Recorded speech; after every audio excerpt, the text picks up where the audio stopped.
మనం డ్యాన్స్ గురించి మాట్లాడుకుందాం. సాంగ్ లో మీరు డ్యాన్స్ వేస్తున్నారు, ఓకే, మీరు ఇరక్కొట్టేస్తున్నారు, కానీ మీరు వేసినవన్నీ ఆయన కూడా వేస్తున్నారు.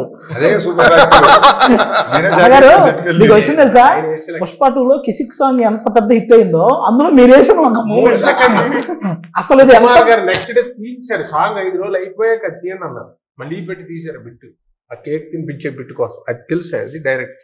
మేము ఇప్పుడు ఏదో సాంగ్ వేసామండి, అది ఏదో మా క్యారెక్టర్ వేసినట్టు అర్థం అయిపోయి అది ఎంజాయ్ చేస్తారు. కానీ ఇందులో ప్రొఫెషనల్ డాన్సర్ లాగా చేశారు మీరు. ఆయనకి హంబుల్నెస్ ఓకే, అతి వినయం అంటారు కదా అప్పుడు. అది అమ్మో నాకు రాదండి సార్, ఊరుకోండి సార్ మీరు అన్నట్టు ఉంటుంది. నిజమండి, ఈజీగా వేసేస్తున్నారు, భలే వేస్తున్నారు.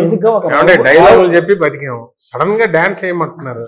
అది ఎలా ఉంటుందంటే వాళ్ళు మెచ్చుకుంటున్నారు, ఎందుకంటే పర్ఫెక్షన్ కోసం కాదట, క్యారెక్టర్ డాన్స్ చేస్తున్నట్టు ఉందట. అదే వాళ్ళకి బాగుంది, ఎంజాయ్ చేస్తున్నారు సార్. అదే అదే అదే మీరు డైలాగ్ చెప్పడం మీరు బతికారన్నారు, బట్ మీరు డాన్స్ ఎంజాయ్ చేసేసారు. అది ఎంజాయ్ కనిపిస్తుంది, అది ఎంజాయ్ చేసి ఆ చేసే వర్క్ మాత్రం ఎంజాయ్ చేస్తారు. అది బాబు కష్టంలో చేస్తే ఆడియన్ ఎంజాయ్ చేయడు, అది ఉంటుంది ప్రాబ్లం. అది వాళ్ళందరూ ఎంజాయ్ చేస్తుంటే ఏమయ్యా నాకు లేదు సార్ ఇదే బాగుంది, ఆ ఒకతో కొంచెం పర్ఫెక్షన్ అని వాళ్ళకి నచ్చుతుందట, అంటే క్యారెక్టర్ నచ్చింది.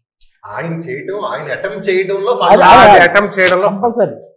ఈవెన్ ధమాకాలో కూడా ధమాకాలో సెకండ్ హీరో వెనకాల నుంచి సడన్ గా డాన్స్ చేస్తున్నారండి, 2 చేస్తే కేకలేస్తున్నారు. అది మహేష్ బాబు గారు, త్రివిక్రమ్ గారు అది బాగుందని అంటారు, ఏటా బిట్టా అన్నారు. నేను ఆ రోజు చెప్పాను మీకు ఫుల్ సాంగ్ చేయిస్తాను నాకు పిక్చర్ లో, అయిపోయింది అక్కడతో మనం పాస్ అయిపోయింది. ఇప్పుడు 3 ఫుల్ సాంగ్ చేశారు సార్, 2 సాంగ్స్ చేశారు.